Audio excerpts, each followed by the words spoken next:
My name is Caroline Bennett. I am 33 years old. Last Monday, my father called me for the first time in 6 months. His voice trembled, not with fear, but with a strange, entitled urgency that crawled under my skin before he even said my name. Your brother, the one I actually raised, he crashed his motorcycle. The hospital bill is $224,000. There was a pause, just long enough for the weight of that number to settle like a stone. You owe this family, Caroline. You've always been the lucky one. Everything came easy to you while he struggled. Don't be selfish for once in your life. He let out a bitter laugh when I didn't respond. What he didn't know, what he could not possibly imagine, was that for the past 12 months, I had been quietly collecting every lie he had ever told. He didn't know I had already sat across from his other wife. And he didn't know that within the next 60 seconds I would finally speak and tear apart the illusion he had spent decades building. Before I tell you what I said, you need to understand what came before it. Not the years he was gone. The year I spent uncovering who he really was. On the morning of that call, I woke up at 5:40 a.m., just like I always did.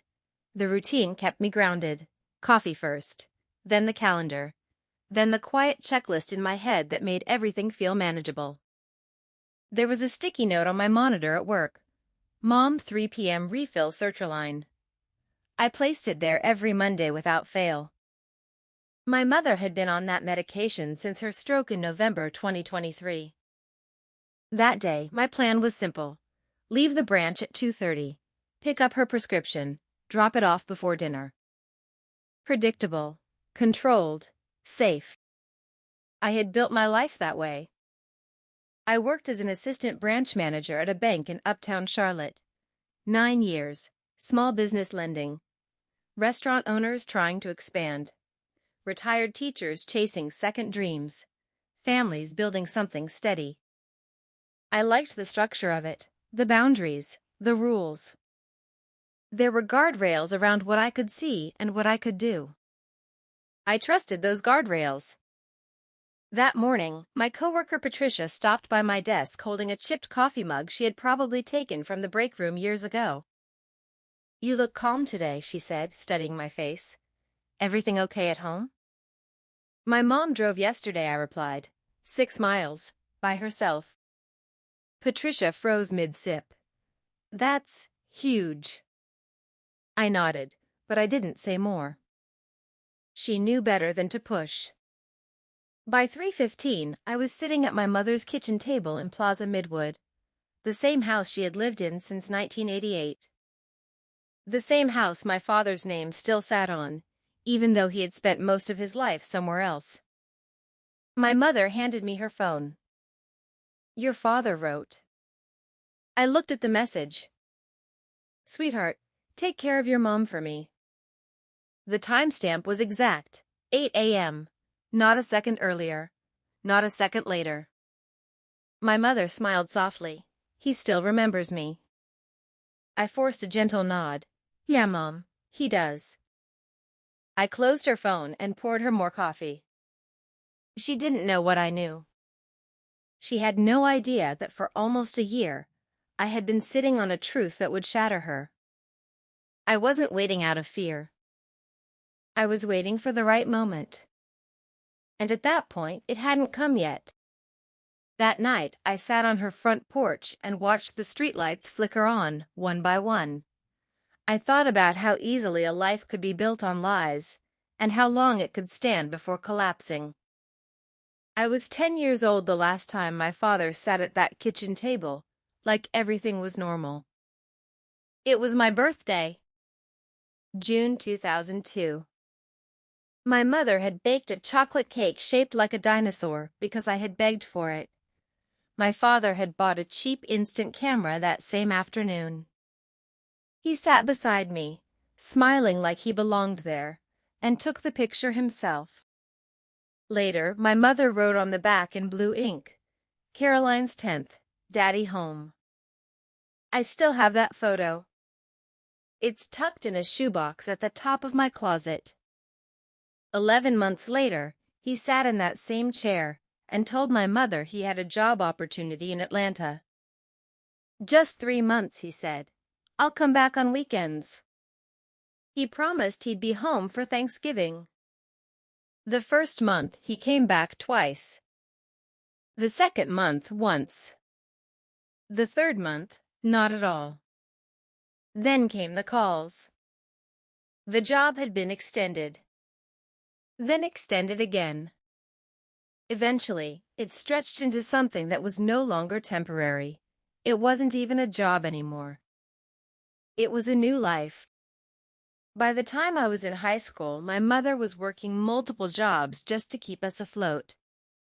She worked mornings as a cashier, afternoons as a pharmacy technician, nights at a gas station on weekends. She slept 4 hours a night. She never complained. When I asked her once why she never bought herself new shoes, she simply said, "Books matter more. My shoes can wait." She wore the same worn-out sneakers for nearly a decade. But every month, she bought me a book. That was the one thing she refused to sacrifice. She would hand it to me at the end of the month and say, "Read this, then tell me what you learned." I grew up on stories paid for with her exhaustion.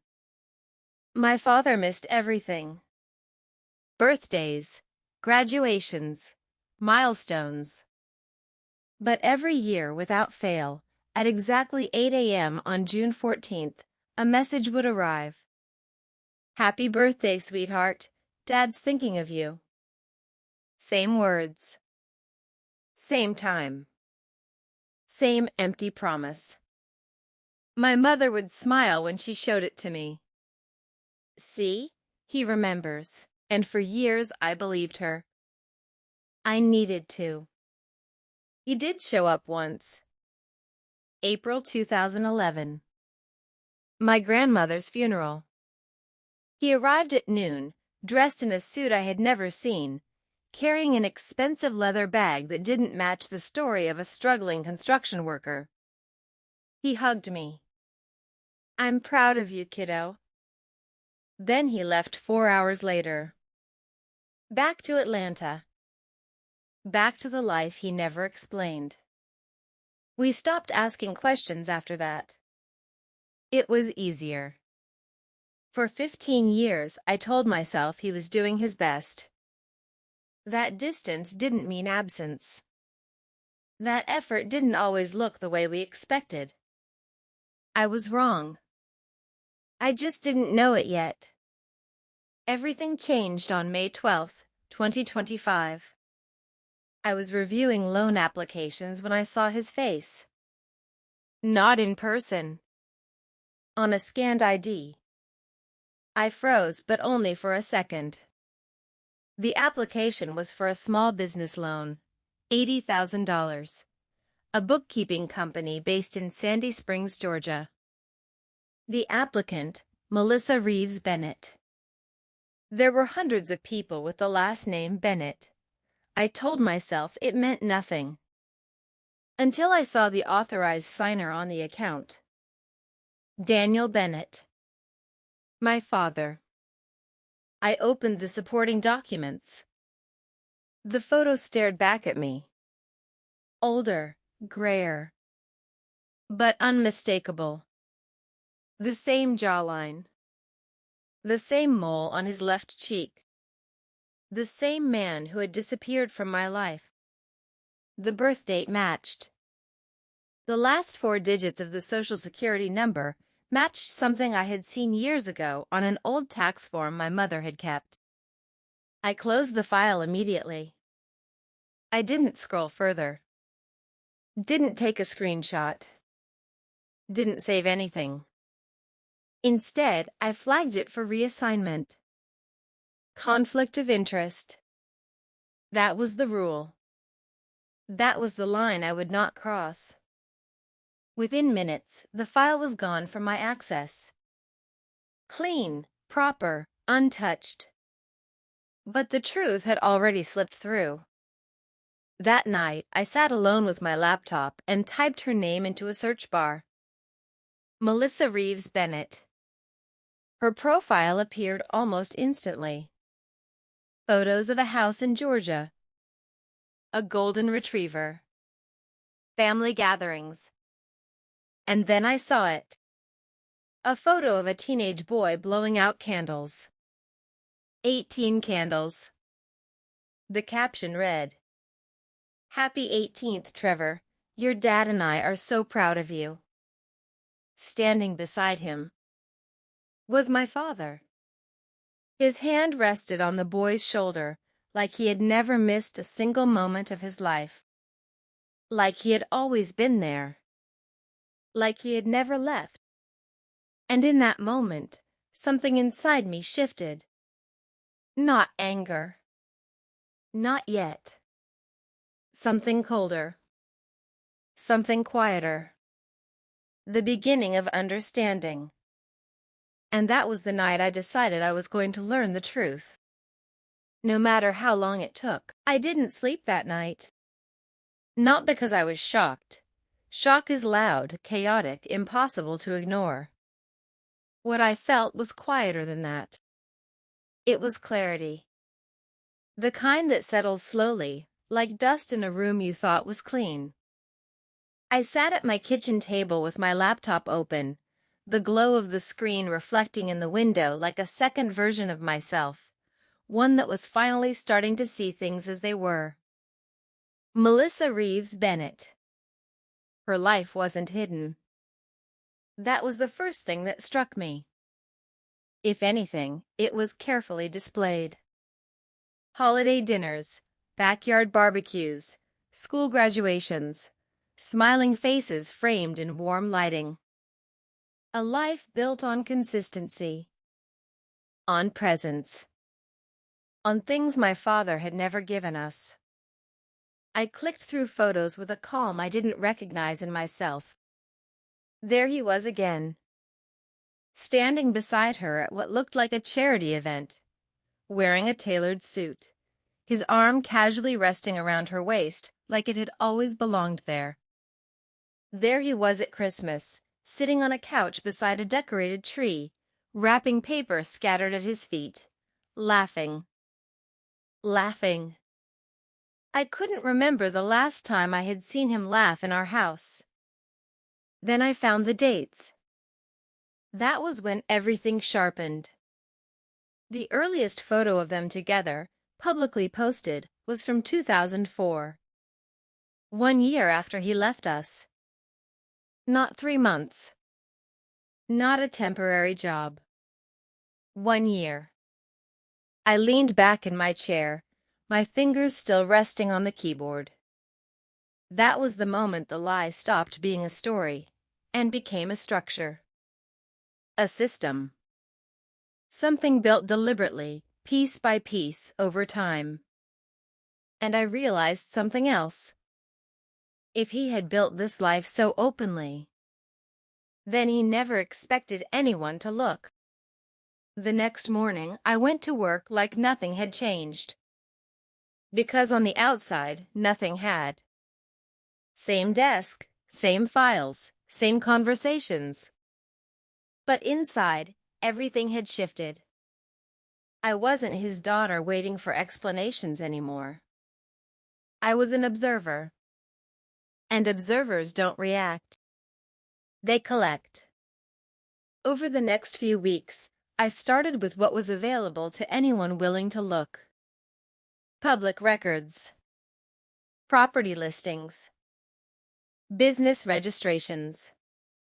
I kept everything separate from my work life. Different laptop, different accounts, different routines. I was careful. Not because I was afraid of him, but because I refused to compromise myself. The first confirmation came faster than I expected. Marriage records. State of Georgia. Preston Daniel Bennett married Melissa Reeves. Date, August 2005. I stared at the screen for a long time. August 2005. He was still legally married to my mother. I knew that because my mother had never filed for divorce. She still wore her wedding ring. Even now. My hands didn't shake when I saw it. They just stilled.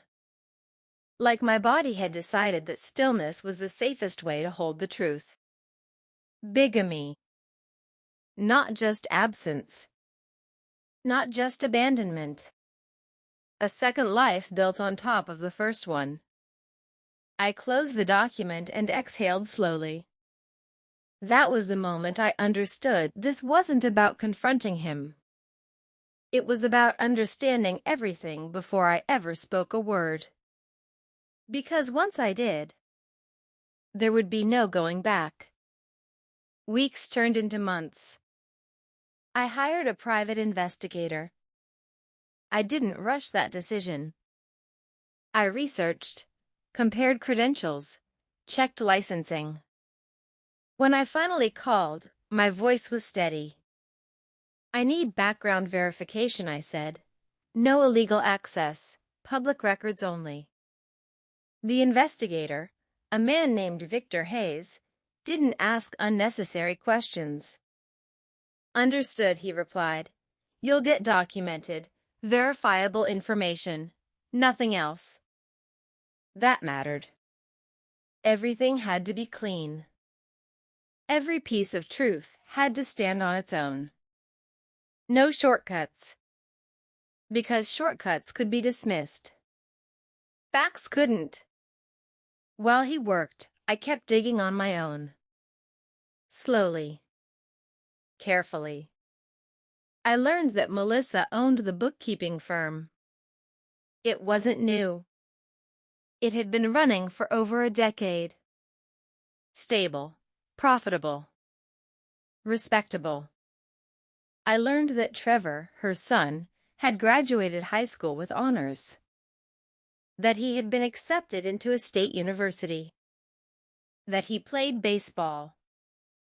There were photos of games. Photos of my father in the stands. Clapping. Cheering. Present. That word echoed in my mind more than anything else. Present. He hadn't been absent. He had just chosen where to be present. That realization didn't hurt the way I expected it to. It didn't burn. It didn't explode. It settled. Heavy. Permanent. Like something that had always been true. I just hadn't had the language for it before. 3 months into this, Victor sent his first report. It was organized, detailed, precise. Timeline of addresses. Employment history. Financial patterns. Nothing illegal.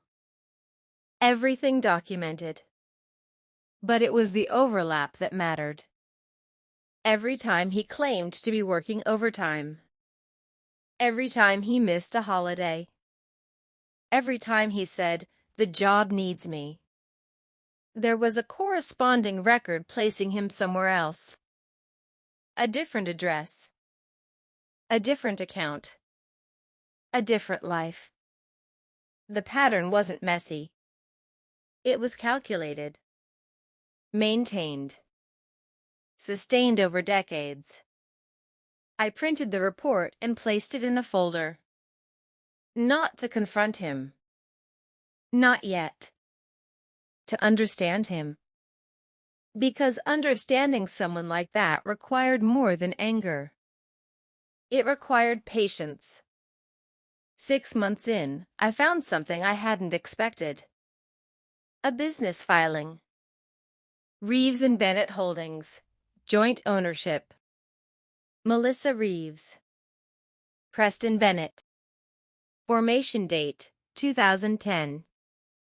I stared at the name for a long time. He had given her everything. A partnership. A shared future. A public identity. Things my mother had spent her entire life believing she already had. That night, I sat across from my mother at her kitchen table again. She was folding laundry slowly, carefully, her movements still slightly uneven from the stroke. "Did your father text today?" she asked casually. I nodded. Same message. Same time. Same lie. She smiled softly. I always knew he'd come back one day. I looked at her hands. The hands that had worked 3 jobs. The hands that had never let go of hope. And for the first time, I felt something sharp break through the calm I had built. Not anger. Not yet. Something deeper. Protective. Because this wasn't just about what he had done. It was about what she still believed. And that belief was the last piece of the illusion. I realized then that uncovering the truth wasn't enough. Timing mattered. The way truth is delivered matters. Because truth, without preparation, can destroy the wrong person. So I waited. I kept collecting, kept building, kept watching. Until one night, everything changed. Victor called me directly. "I think it's time you see something in person," he said. "What is it?" A pause. Then quietly, "You're not the only one who's been looking for answers." My grip tightened around the phone. "What does that mean?" "It means," he said, "someone else already knows something isn't right." And in that moment, I understood. I wasn't the only one standing outside the illusion anymore. And whatever came next was going to change everything. Victor didn't explain anything else on the phone. "Tomorrow," he said, 6 p.m. I'll text you the address." Then he hung up. I sat there for a long time, staring at the dark screen of my phone, feeling something unfamiliar begin to surface. Not fear. Not even anticipation. It was tension, the kind that builds before something irreversible happens. The next day moved slowly. Every hour stretched. Every conversation at work felt distant, like I was hearing it through glass. At 5:12 p.m., the text came through. An address in Charlotte. Not Atlanta. That was the first surprise. I left work early, told Patricia I had a family matter. She didn't ask questions. She just nodded the way she always did when something in my tone told her not to. The drive took 20 minutes. A quiet residential neighborhood. Older homes, wide porches, trees that had been there longer than most of the people living beneath them. I parked across the street. Victor was already there, leaning against his car. He didn't waste time. "She's inside," he said. "Who?" He studied my face carefully before answering. "Melissa." For a second, the name didn't feel real outside of a screen. "She's here?" I asked. He nodded. "She's been in Charlotte for 3 days." "Why?" Another pause. "Because she's looking for the same man you are." Something inside me tightened, not painfully, but sharply. "Does she know about me?" "No," he said, "but she knows enough to start asking questions." I looked at the house. A single light was on in the front room. Everything about it looked normal. That was the unsettling part. Normal had always been where the lies lived. "How did you find her?" I asked. "She found me first," Victor replied. "Hired me 2 weeks ago. Same request you made. Background verification. Public records only." A quiet, almost ironic breath escaped me. "Of course." "Does she know you're working for me too?" No, and I intend to keep it that way, unless you decide otherwise. I nodded slowly. My thoughts were aligning into something clear. Something precise. Set up a meeting, I said. Victor raised an eyebrow. You're sure? Yes. This changes things. I know. He studied me for another second, then gave a small nod. I'll call her. We met the next evening. Neutral location. A small cafe halfway between uptown and the outskirts. Quiet. Unremarkable. The kind of place where people mind their own business. I arrived early. I chose a table near the window. And I waited. When she walked in, I recognized her immediately. Not because of the photos, but because of the way she carried herself. Composed. Controlled. A woman who believed she understood her life. She saw me, hesitated for half a second, then walked over. Caroline? She asked. I stood. Melissa.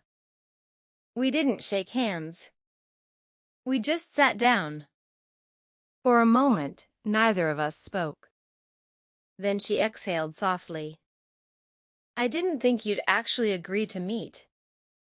I didn't think you'd be in Charlotte, I replied. A faint, humorless smile crossed her face. Neither did I. There was something in her eyes. Not hostility. Not suspicion. Recognition. Like she had already started connecting pieces, but didn't yet know what picture they formed. I'm just going to ask directly, she said. How do you know Preston? There it was. The name. The version of him she knew. I held her gaze. He's my father. Silence. Not loud. Not dramatic. Just still. I watched the exact moment the truth hit her. It didn't explode. It fractured. Her expression didn't collapse. It tightened.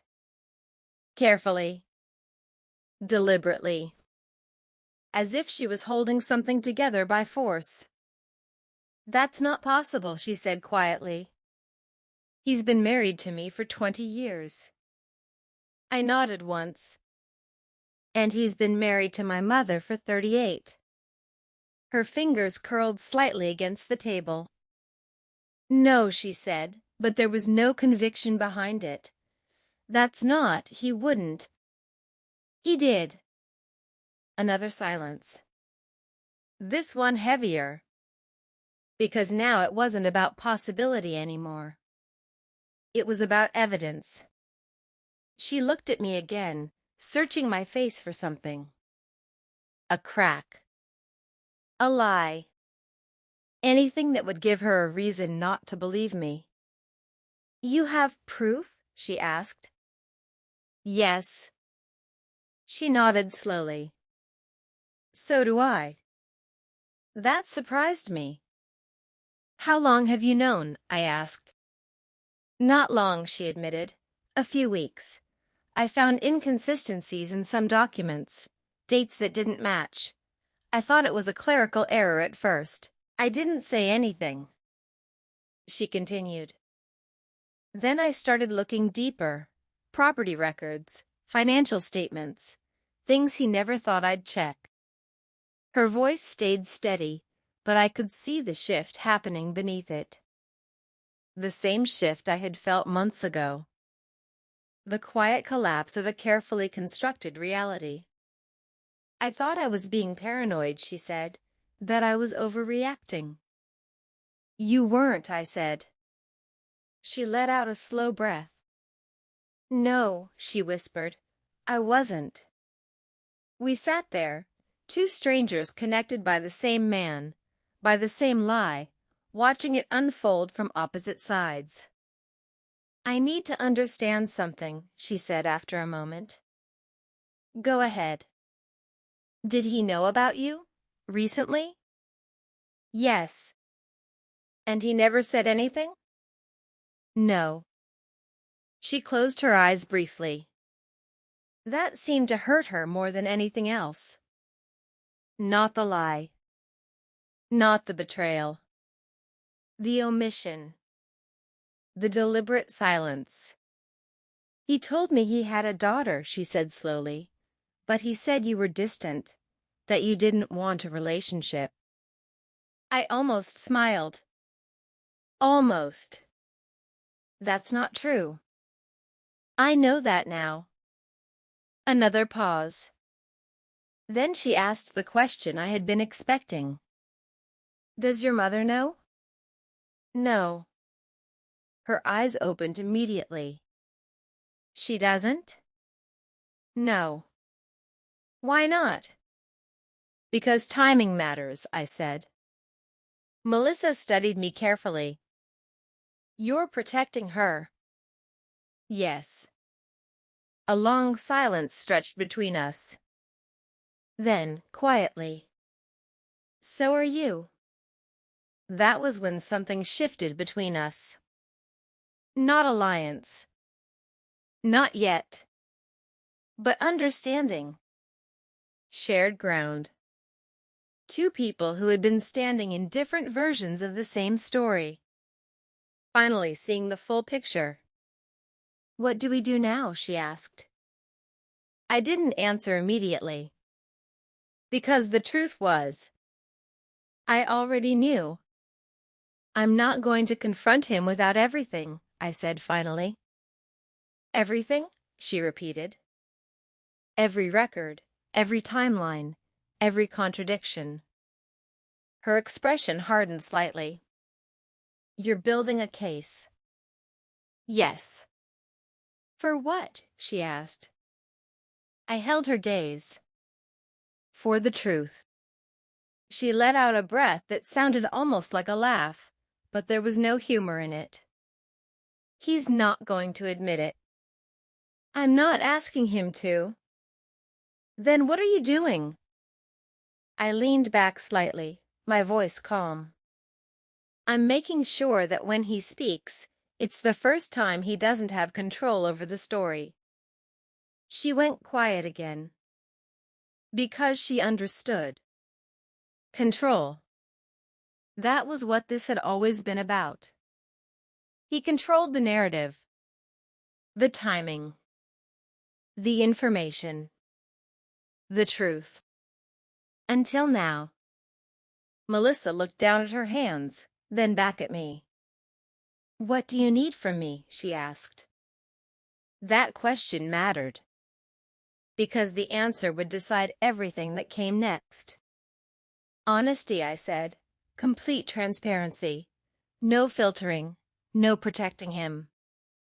She nodded slowly. You'll get the same from me. I believed her. Not because I trusted her, but because I recognized the place she was standing in. It was the same place I had been standing in months ago. The point where denial becomes impossible, and truth becomes inevitable. We left the cafe separately. No handshake. No formal agreement. Just an unspoken understanding. The illusion wasn't broken yet. But the cracks were no longer hidden. And for the first time, I wasn't standing alone on the outside of it. Neither was she. And somewhere, without realizing it, he was about to lose control of everything he had built. The room felt colder than it should have. Ethan stood frozen near the doorway, his fingers still curled as if they remembered knocking, even though he hadn't. The silence inside wasn't peaceful. It was heavy, suffocating, like something had been waiting for him. Clara's voice echoed in his mind. If anything feels wrong, don't ignore it. But everything felt wrong. The faint smell hit him first, metallic, sharp. His eyes adjusted slowly to the dim light filtering through the curtains, and then he saw it. A chair overturned. A glass shattered.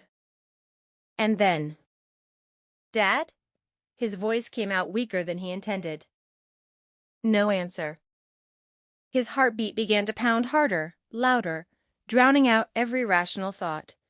He stepped forward, each footfall hesitant, as though the floor itself might betray him. Then he saw him. Robert lay on the ground, motionless. For a moment, Ethan's brain refused to process what his eyes were showing.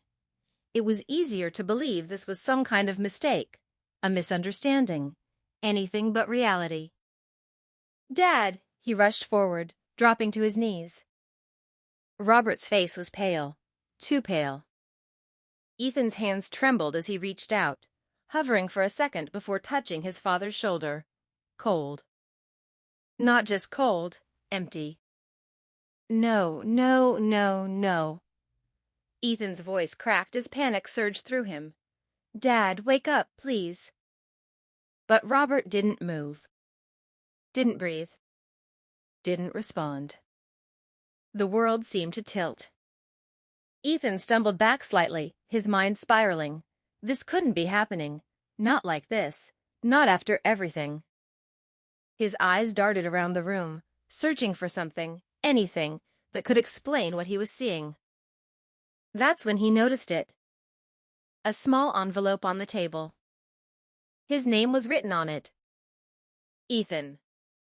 His chest tightened. Slowly, almost unwillingly, he reached for it. His fingers brushed against the paper, and for a second he hesitated. Because deep down he knew whatever was inside would change everything. With a shaky breath, he tore it open. Inside was a single sheet of paper. He unfolded it carefully and began to read. The words blurred at first. His eyes struggled to focus, his hands shaking too violently to keep the paper steady. But as he forced himself to slow down, the message began to sink in. "Ethan, if you're reading this, then I've run out of time." His breath hitched. "There are things I should have told you long ago. Things I thought I could fix before they ever reached you. But I was wrong." Ethan's grip tightened. "Fix what?" "You've always believed our life was simple, honest. But the truth is, I made choices that put us both in danger."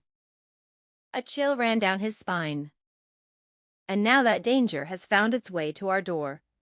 Ethan's eyes snapped up, scanning the room again, as if expecting someone or something to be standing there watching him. Nothing. Just silence.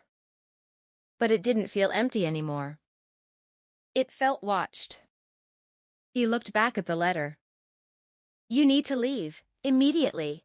Don't trust anyone, not even the people you think you know best." His stomach dropped. Clara. No, that didn't make sense. Did it? "There's a key hidden where you used to hide your childhood drawings. Take it. It will lead you to the truth, and to the people responsible for this." Ethan's mind raced. Childhood drawings. The old wooden box in his room. He hadn't touched it in years. "I'm sorry, son, for everything." "Dad." The paper slipped slightly in his grasp as his thoughts collided, tangled, and unraveled all at once. Danger. Secrets. Betrayal. His father was gone, and somehow this was only the beginning. A sudden creak broke the silence. Ethan froze. It came from outside the room. A floorboard. Someone was there. His heart slammed against his chest as instinct took over. He quickly folded the letter, stuffing it into his pocket. Another sound. Closer this time. Footsteps. Slow. Careful. Deliberate. Ethan's eyes darted toward the doorway. The shadows beyond it seemed darker now, stretching unnaturally along the walls. Whoever it was, they weren't just passing by. They were coming here. For him. His breath became shallow as he scanned the room, searching for a way out. The window. Too risky. The hallway. Impossible. Then his eyes landed on the closet. Not ideal. But it was something. Another step echoed. No more time. Ethan rushed toward the closet, slipping inside and pulling the door shut just enough to leave a narrow gap.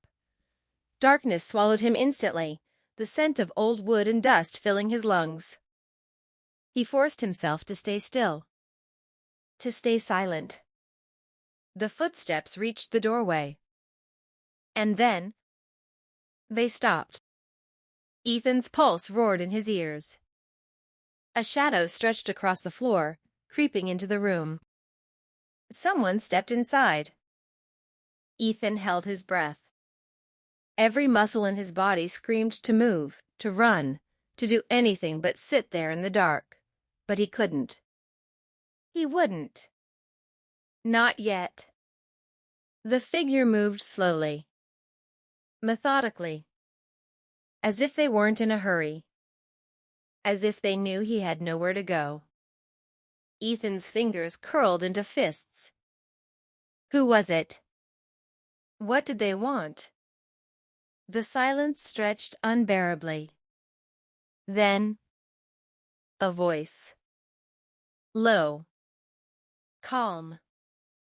Almost amused. I know you're here. Ethan's blood ran cold. The voice wasn't familiar, but it carried a certainty that made his stomach twist. I was hoping we could do this the easy way, the voice continued, footsteps echoing softly as the figure moved further into the room. But you've always been like your father, haven't you? Ethan's heart skipped. They knew his father, which meant this wasn't random. This was planned.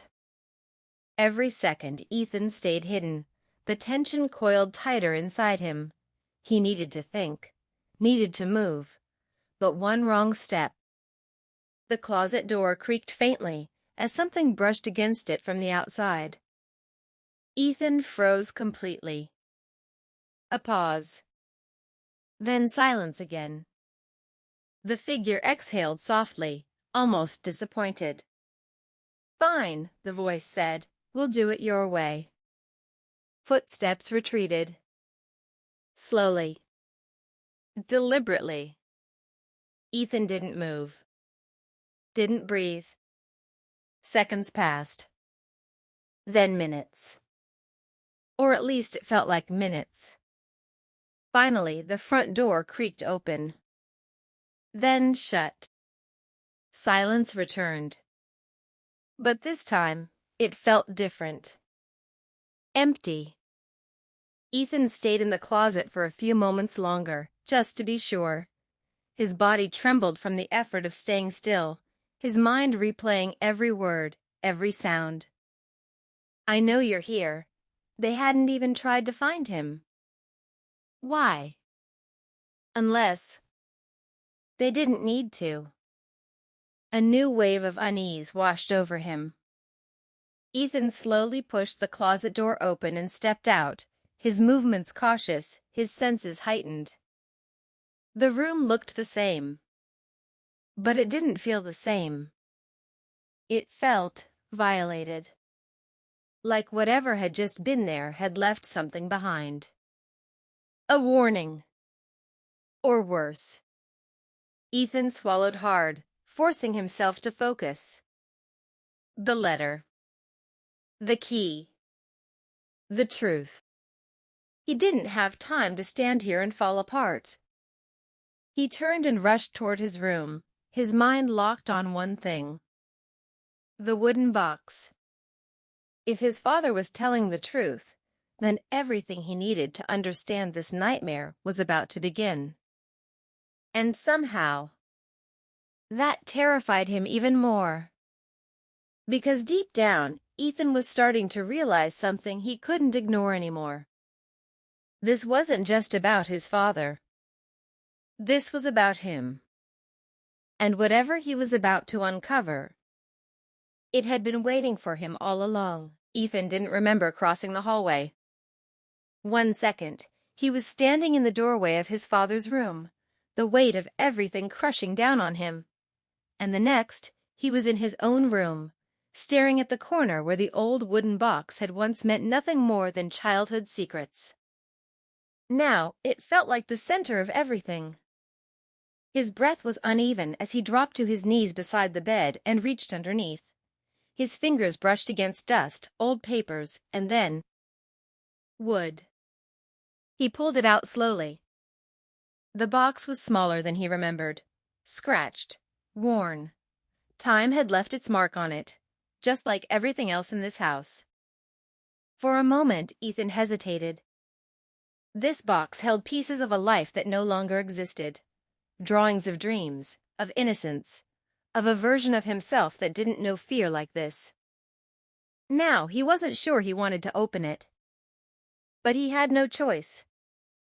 With a deep breath, he lifted the lid. Inside were exactly what he expected: crumpled sketches, faded colors, childish attempts at capturing a world that had once felt safe. But beneath them, something else. A small metallic glint. Ethan's heart skipped. He pushed the drawings aside, his hands moving faster now, urgency replacing hesitation. And there it was. A key. Old, heavy, not something you'd use for a normal door. Ethan picked it up, turning it between his fingers. It was cold, unnaturally cold, like it hadn't been touched in years. "This leads to the truth," he whispered, recalling his father's words. But where? A sudden realization struck him. If someone had already been in the house, if they knew he was here, then staying any longer was a mistake. Ethan shoved the key into his pocket and stood up quickly, his mind racing. He needed to leave. Now. The night air hit him like a shock. Cold, sharp, real. Ethan stepped out of the house, glancing around instinctively. The street was quiet, too quiet.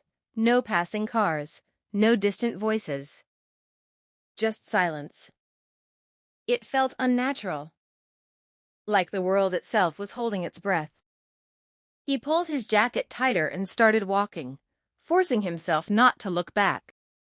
Because if he did, he wasn't sure he'd be able to leave. His phone buzzed suddenly in his pocket. Ethan froze mid-step. For a second, he considered ignoring it. But something told him he shouldn't. Slowly, he pulled it out. Unknown number. His chest tightened. After everything that had just happened, this couldn't be a coincidence. The phone buzzed again. Reluctantly, Ethan answered. "Hello?" Silence. Then, "Ethan." The voice was calm, controlled, familiar. His grip tightened around the phone. "Clara?" A pause. "Yes." Relief flooded through him, but it didn't last. Because something in her tone felt off. "You need to listen to me," Clara said quickly. "Where are you?" Ethan hesitated. His father's words echoed in his mind. "Don't trust anyone." I'm fine," he said cautiously. "What's going on?" "Ethan, this isn't the time." "No," he cut in, his voice sharper than he expected. "You tell me what's happening. My father is—" His voice broke. He couldn't say it. "Not yet." There was a brief silence on the other end. And then Clara spoke again, softer this time. "I know." Ethan's stomach dropped. "You know?" he whispered. "Yes." Her voice trembled slightly. "I was trying to get to you before it happened." Before it happened. Those words didn't sit right. "How?" Ethan demanded. "How do you know?" Another pause. Too long. Because, Clara said carefully, this is bigger than you think. Ethan's heart pounded. Then explain it to me. I can't, not over the phone. You're not safe. A bitter laugh escaped him. Yeah, I figured that out already. Ethan, listen to me, Clara insisted. There are people looking for something your father had. The key. His hand instinctively moved to his pocket. And you think I have it, he said quietly. I don't think, Clara replied. I know. Silence fell between them. Every instinct in Ethan screamed at him to hang up, to run, to disappear. But another part of him, the part that still trusted her, held him there. Then tell me where to go, he said finally. A breath of relief came from the other end. There's a place, Clara said. An old train station on the edge of town. It's been abandoned for years. Ethan frowned. Why there? Because no one will expect you to go somewhere so obvious, she replied. I'll meet you there, and I'll explain everything. Ethan hesitated again. This felt wrong. Too easy. But what choice did he have? All right, he said slowly. Good. And Ethan? Yeah? Be careful who you trust. The line went dead. Ethan stared at the phone, his thoughts spinning. Be careful who you trust. The same warning. From both his father and Clara. But what if they weren't warning him about the same thing? The station looked even worse than Ethan remembered. Rust covered nearly every surface. Broken windows stared out like empty eyes. The tracks were overgrown, swallowed by time. It was the perfect place for secrets. And the perfect place for something to go wrong.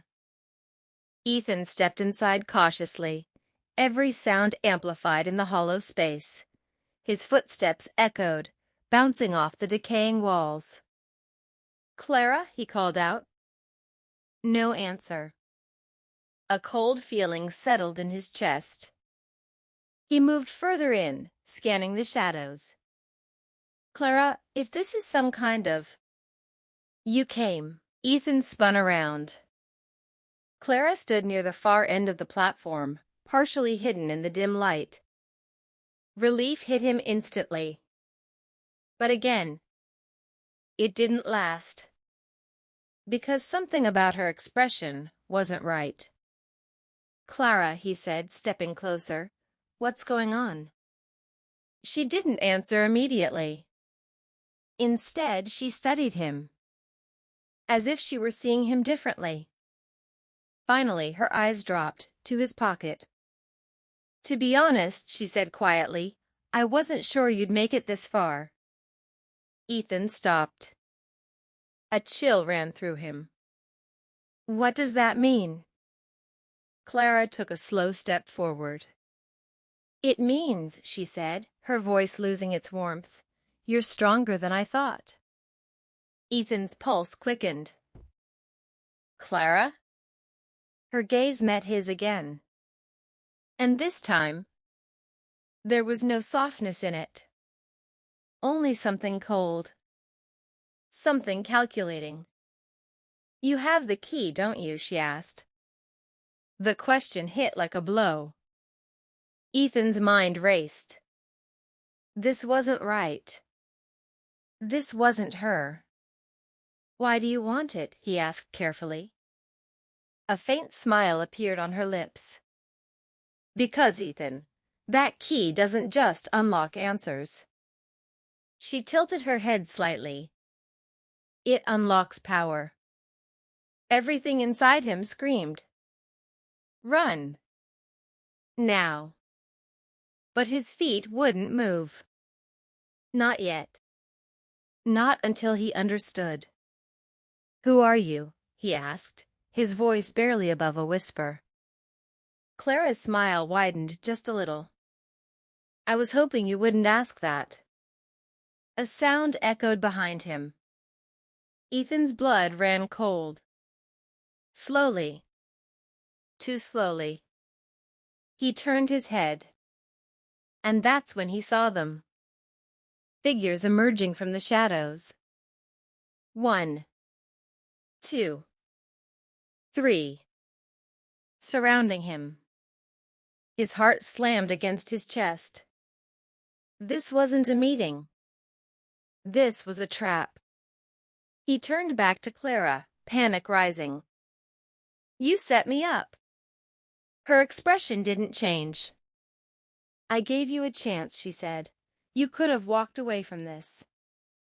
You told me to come here. And you chose to listen. The weight of that truth crushed down on him.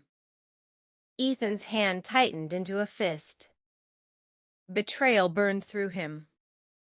Not just because she lied, but because part of him had trusted her anyway. Last chance, Clara said, extending her hand.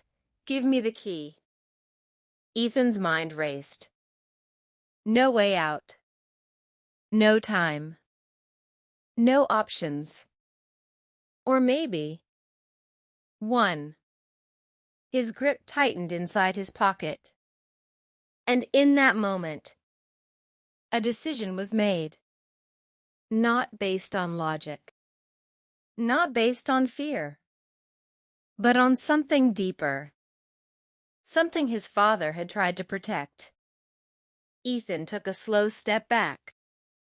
Then another. Clara's eyes narrowed. Don't make this harder than it needs to be. Ethan swallowed, his voice steady, despite the chaos inside him. I think it already is. And before anyone could react, he ran. Straight into the darkness beyond the platform. Gunshots echoed behind him. Shouts followed. Footsteps pounded against the ground. But Ethan didn't stop. Didn't look back. Because now, more than ever, he understood the truth. This wasn't just about surviving. This was about uncovering something far bigger than he had ever imagined. And if Clara was willing to betray him for it, then whatever that key unlocked was worth risking everything. Ethan didn't remember crossing the hallway. 1 second, he was standing in the doorway of his father's room, the weight of everything crushing down on him, and the next, he was in his own room, staring at the corner where the old wooden box had once meant nothing more than childhood secrets. Now, it felt like the center of everything. His breath was uneven as he dropped to his knees beside the bed and reached underneath. His fingers brushed against dust, old papers, and then... wood. He pulled it out slowly. The box was smaller than he remembered, scratched, worn. Time had left its mark on it, just like everything else in this house. For a moment, Ethan hesitated. This box held pieces of a life that no longer existed. Drawings of dreams, of innocence, of a version of himself that didn't know fear like this. Now, he wasn't sure he wanted to open it. But he had no choice. With a deep breath, he lifted the lid. Inside were exactly what he expected. Crumpled sketches, faded colors, childish attempts at capturing a world that had once felt safe. But beneath them, something else. A small metallic glint. Ethan's heart skipped. He pushed the drawings aside, his hands moving faster now, urgency replacing hesitation. And there it was. A key. Old, heavy, not something you'd use for a normal door. Ethan picked it up, turning it between his fingers. It was cold, unnaturally cold, like it hadn't been touched in years. This leads to the truth, he whispered, recalling his father's words. But where? A sudden realization struck him. If someone had already been in the house, if they knew he was here, Then staying any longer was a mistake. Ethan shoved the key into his pocket and stood up quickly, his mind racing. He needed to leave. Now. The night air hit him like a shock. Cold, sharp, real. Ethan stepped out of the house, glancing around instinctively. The street was quiet. Too quiet. No passing cars. No distant voices. Just silence.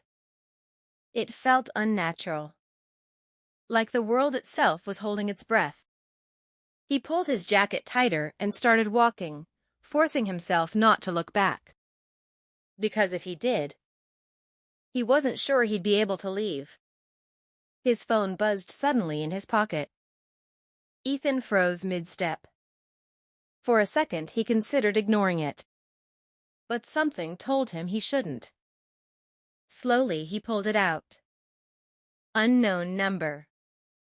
His chest tightened. After everything that had just happened, this couldn't be a coincidence. The phone buzzed again. Reluctantly, Ethan answered. Hello? Silence. Then, Ethan. The voice was calm, controlled. Familiar. His grip tightened around the phone. Clara? A pause. Yes. Relief flooded through him, but it didn't last. Because something in her tone felt off. You need to listen to me, Clara said quickly. Where are you? Ethan hesitated. His father's words echoed in his mind. Don't trust anyone. I'm fine, he said cautiously. What's going on?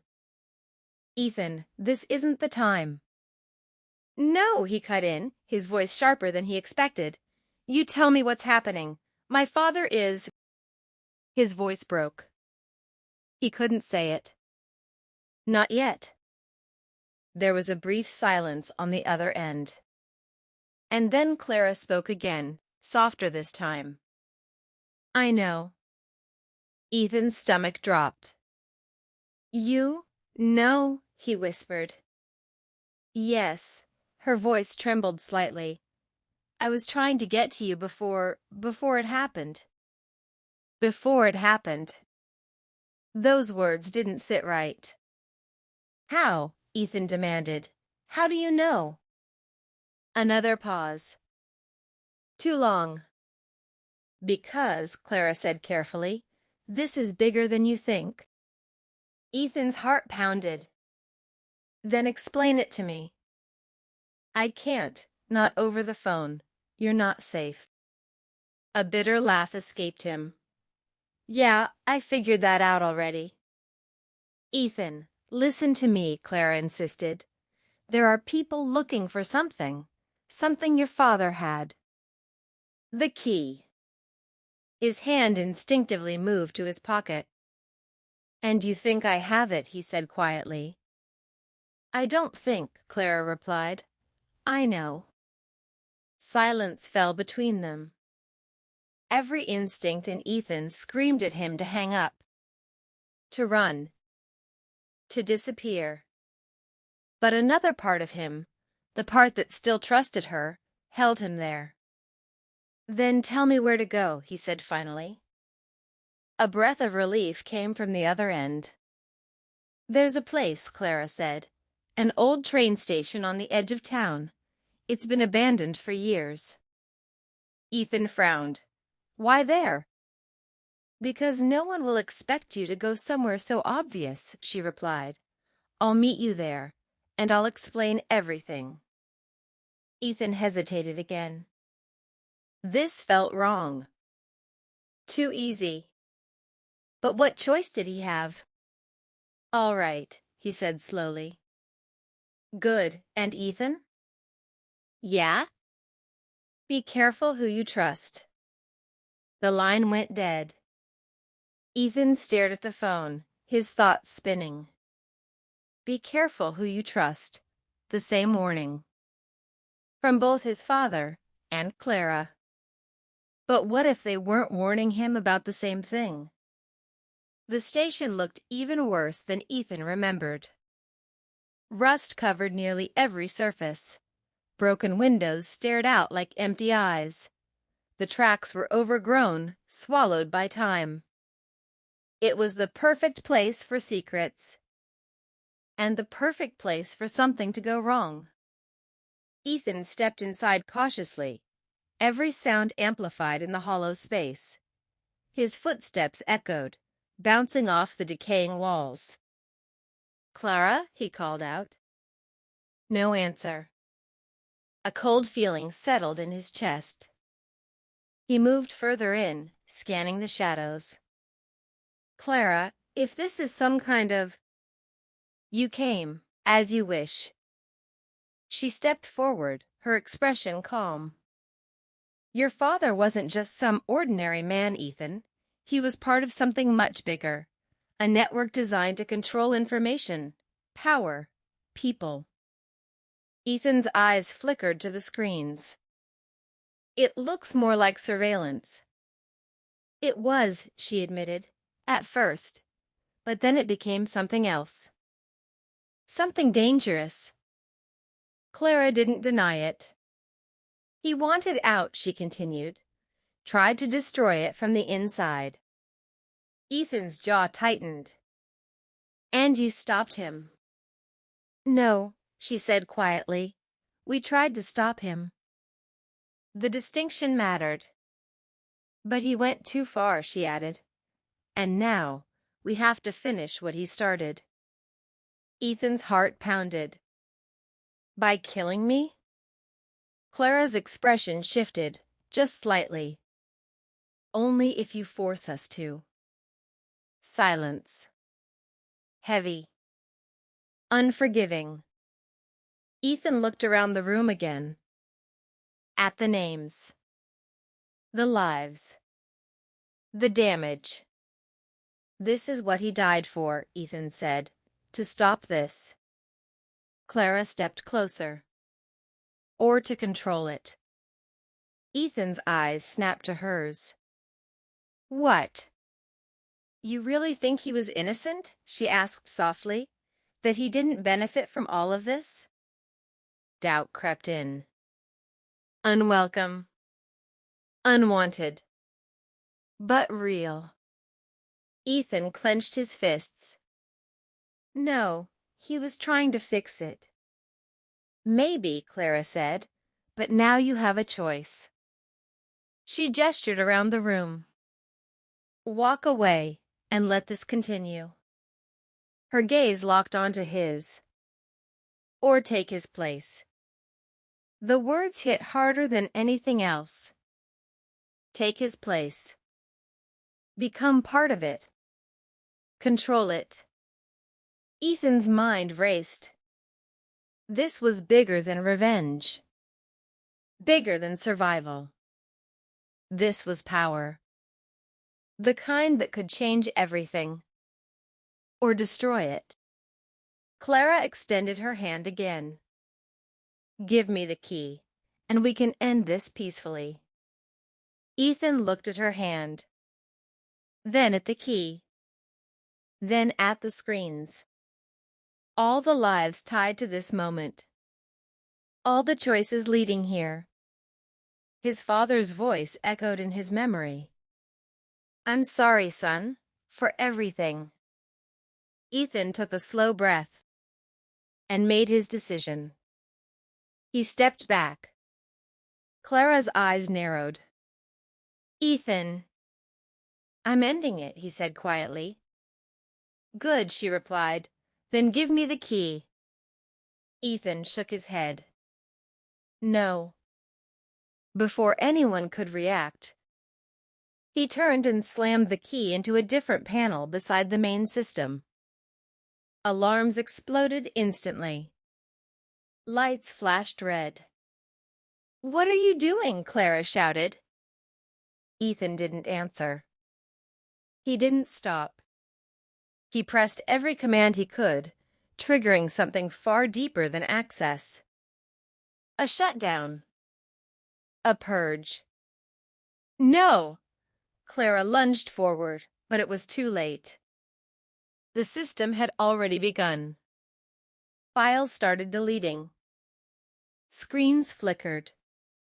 Data vanished. Years of secrets. Erased. "You idiot!" one of the men shouted, rushing forward. But Ethan stood his ground.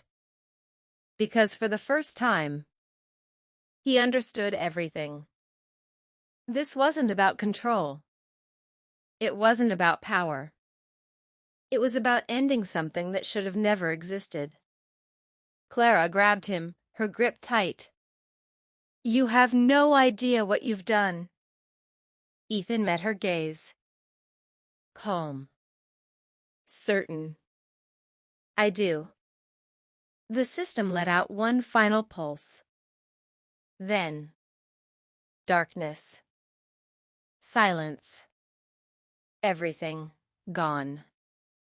Hours later, the sun began to rise. Ethan stood outside the building, watching the light slowly break through the horizon. The world looked the same. But it wasn't. Not anymore. Behind him, sirens echoed in the distance. Authorities. Consequences. A new beginning. Ethan exhaled slowly, the weight finally settling. He had lost everything. But in the end, he had chosen something his father couldn't finish. He had ended it. Not for revenge. Not for power. But for something simple. Something real. Freedom. And as the sunlight touched his face, one truth became clear. Sometimes, the hardest choices aren't about winning or losing. They're about doing what's right, even when it costs you everything.